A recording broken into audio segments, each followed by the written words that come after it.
বিএনপির লোকজনদেরকে বলতেছি, যদি আপনারা আপনাদের ধর্ম বিশ্বাস আওয়ামী লীগের আলোকে সাজিয়ে থাকেন, আপনারাও যদি মনে করে থাকেন যে হ্যাঁ, যে ইসলাম রাজনীতির সঙ্গে ইসলামের সম্পর্ক থাকা ঠিক না, এই কথা যদি আপনারা মনে করে থাকেন, তাহলে আওয়ামী লীগ আর বিএনপির মধ্যে কোনো পার্থক্য নাই।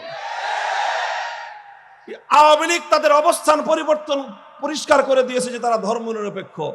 বিএনপি আলাদেরকে বলবো, যদি আপনারা আপনাদের অবস্থান পরিষ্কার করার মতো সাহস রাখেন তো বলেন যে না, রাজনীতির সঙ্গে ইসলামের কোনো সম্পর্ক নাই, রাষ্ট্রের সঙ্গে ইসলামের সম্পর্ক থাকতে পারবে না।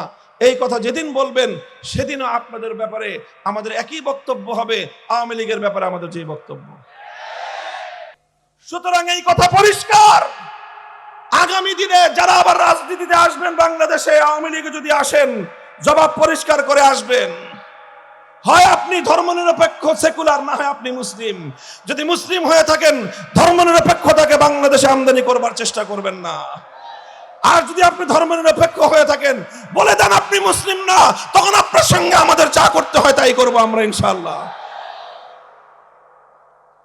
সুতরাং বাংলাদেশের 90% মুসলমান যেহেতু নিজেদেরকে মুসলিম বলে পরিচয় দেয়, কথা বলেন ঠিক না বেঠিক? 90% মুসলমান যেহেতু নিজেদেরকে মুসলিম বলে পরিচয় দেয়, আর এই 90% মুসলমানদের ইসলাম বলে, তোমাদের রাষ্ট্র, তোমাদের ধর্ম ইসলামের বাইরে যেতে পারে না। সুতরাং 90% মুসলমানদের আদর্শ মোতাবেক রাষ্ট্র চললে, এ রাষ্ট্রের প্রত্যেকটি বিধান প্রণয়নের ক্ষেত্রে, প্রতিটি বিধান কার্যকর করার ক্ষেত্রে ইসলামের দিক নির্দেশনা অনুসরণ করাই বাধ্যতামূলক। আর একটা ঐতিহাসিক কথা বলবো, এরপরে আমি আমার সমাপনী মূল যেই মেসেজ জাতির উদ্দেশ্যে আমরা দিব, সেটা হলো এই: ঐতিহাসিক ভাবেও বাংলাদেশ ধর্মনিরপেক্ষ হতে পারে না। কেন ঐতিহাসিক কারণে? এটা তো আমি বললাম ধর্মীয় কারণে। এতক্ষণ যেটা বললাম সেটা বললাম ধর্মীয় কারণে, ইসলামের দৃষ্টিভঙ্গির কারণেই মুসলমান কোনোদিন ধর্মনিরপেক্ষ হতে পারে না। সেই সঙ্গে একই সঙ্গে স্পষ্টভাবে ঐতিহাসিক ভিত্তিকে থেকে, ঐতিহাসিক দৃষ্টিকোণ থেকেই স্পষ্ট বক্তব্য আমাদের, ঐতিহাসিক দৃষ্টিকোণ থেকেও বাংলাদেশ ইসলামের বাইরে যেতে পারে না। কেন যেতে পারে না? খুব বেশি দিনের ইতিহাস নয়, 1757 সাল থেকে 2024 সালের ইতিহাস পর্যালোচনা করেন। 1757 সাল থেকে 1947 সাল, 190 বছর ব্রিটিশরা রাজত্ব করেছে, ব্রিটিশরা শাসন করেছে, গোলামীর জিঞ্জিরে আমাদেরকে আবদ্ধ করে রেখেছে। 190 বছর আমরা লড়াই করেছি, আজাদির লড়াই, লড়াই করেছি স্বাধীনতার লড়াই, লড়াই করেছি মুক্তিযুদ্ধের লড়াই, জীবন দিয়েছি।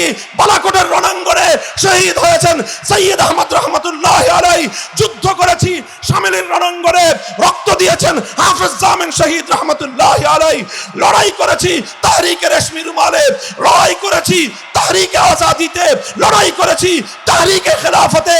যুদ্ধের মধ্য দিয়ে রক্তের সাগর প্রবাহিত করে, লক্ষ লক্ষ মানুষের রক্তের বন্যা দিয়ে, আলেম ওলামাদের ফাঁসির কাস্টে ঝুলিয়ে, আলেমদের সন্তানরা ইতিম হয়ে, আলেমদের স্ত্রীরা বিধবা হয়ে, লাখো আলেমের রক্তের উপর দিয়ে 1947 সালে ব্রিটিশদেরকে বিতাড়িত করে উপমহাদেশ স্বাধীনতা লাভ করেছে।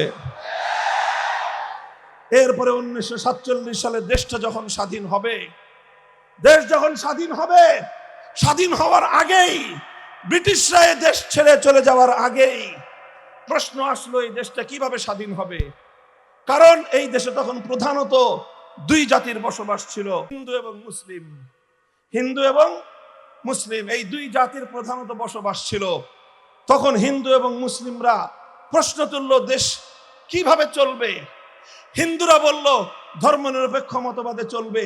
হিন্দুরা কথা বলতেই পারে, কারণ হিন্দু ধর্মের আলোকে রাষ্ট্র পরিচালনা করাও যায় না, এবং করার জন্য তাদের ধর্মের পক্ষ থেকে কোনো ডিক্লারেশন, কোনো অনুমোদন, কোনো ধরনের নির্দেশনা কোনোটাই হিন্দু ধর্মে নাই।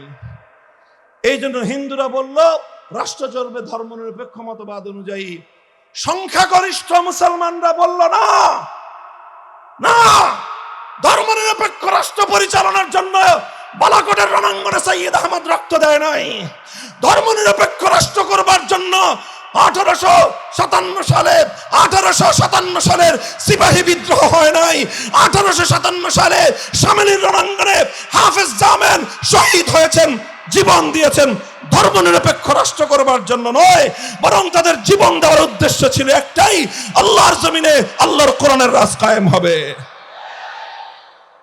হিন্দু এবং মুসলমানদের এই বিতর্কের সমাধান কি হলো? সংখ্যাগরিষ্ঠ মুসলমানরা বললেন, আমাদের এত বড় রাষ্ট্রের দরকার নাই, আমাদের এত উন্নতির প্রয়োজন নাই, আমাদের অর্থনৈতিক উন্নতি এতটার দরকার নাই, আমাদের জাগতিক উন্নতি এত দরকার নাই, সব কিছুর বিনিময়ে আমরা চাই একটা ভূখণ্ড, যেই ভূখণ্ডে চলবে আল্লাহর আইন, যেই ভূখণ্ডের সংবিধান হবে আল কোরআন। শেষ পর্যন্ত সংখ্যাগরিষ্ঠ মুসলমানদের সেই দাবি বিজয়ী হলো। বিজয়ী হয়ে মুসলমানদের জন্য সেপারেট ভাগ করা হলো জমিন, দেশ ভাগ হলো। এক ভাগ ধর্মনিরপেক্ষতাবাদীদের জন্য, আরেক ভাগ ইসলামপন্থী এবং ইসলাম ধর্মাবলম্বীদের জন্য। 1947 সালে জমিন ভাগাভাগি হলো। 1947 সালে দুই ভাইয়ের মধ্যে, হিন্দু মুসলিম দুই ভাই, জমিন ভাগাভাগি হয়েছে। হিন্দুরা সংখ্যায় কিছু বেশি, জমিন বেশি পেয়েছে। মুসলমানরা সংখ্যায় কিছু কম, এজন্য জমিন কম পেয়েছে, ভূখণ্ড কম পেয়েছে। আর এইভাবে ভাগ করতে গিয়ে মুসলমানদেরকে অনেক রক্ত দিতে হয়েছে, অনেক জীবন দিতে হয়েছে, অনেক ত্যাগ স্বীকার করতে হয়েছে, জানের কোরবানি দিতে হয়েছে, মালের কোরবানি দিতে হয়েছে। 1947 সালের দেশ বিভক্তির নির্মম ইতিহাস পড়ুন, সেখানে পড়বেন হাজার হাজার নয়, লক্ষ লক্ষ পরিবার এমন যারা কোটিপতি ছিলেন, শুধুমাত্র ইসলামের রাষ্ট্র প্রতিষ্ঠার জন্য একদিনের ব্যবধানে বাপদাদার 14 পুরুষের বাস্তু ভিটা ছেড়ে দিয়ে, কোটি কোটি টাকার সম্পত্তি ছেড়ে দিয়ে, পথের ভিখারি হয়ে নিজের বাপদাদার এলাকা ছেড়ে ইসলামী রাষ্ট্রের সন্ধানে হাজার হাজার মাইল হিজরত করে মুসলমানদের ভূখণ্ডে তারা চলে এসেছিল। অসংখ্য অগণিত দৃষ্টান্ত।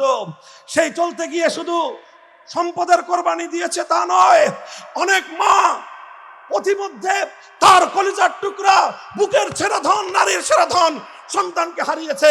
অনেক স্ত্রী তার স্বামীকে হারিয়েছে, অনেক স্বামী স্ত্রীকে হারিয়েছে, অনেক সন্তান বাবা মা থেকে বিচ্ছিন্ন হয়ে গিয়েছে।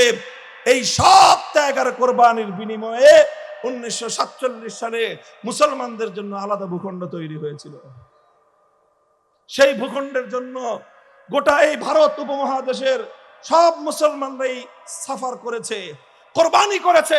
পাঞ্জাবের মুসলমানরা কোরবানি স্বীকার করেছে, বেলুচিস্তানের মুসলমানরা কোরবানি স্বীকার করেছে, সীমান্ত প্রদেশের মুসলমানরা কোরবানি স্বীকার করেছে, খাইবার থেকে করাচি পর্যন্ত মুসলমানরা অনেক ত্যাগের কোরবানি স্বীকার করেছে। তবে ইতিহাস বলে কথা, গোটা ভারতবর্ষের অন্য সব জাতি মুসলিম রাষ্ট্র প্রতিষ্ঠার জন্য, ইসলামী রাষ্ট্র প্রতিষ্ঠার জন্য যতটুকু ত্যাগ আর কোরবানি দিয়েছে, বাংলাদেশের মুসলমানরা গোটা ভারত উপমহাদেশের মধ্যে সবচেয়ে বেশি ত্যাগ আর কোরবানি স্বীকার করেছে। এটা ইতিহাস, এটা আমার বানানো কথা নয়, আমার দাবি, এটা ঐতিহাসিক সত্য দাবি। এটা বাংলাদেশের মুসলমানরা এই কোরবানিটা স্বীকার করেছে। সেই মুসলমানরা কারা ছিল?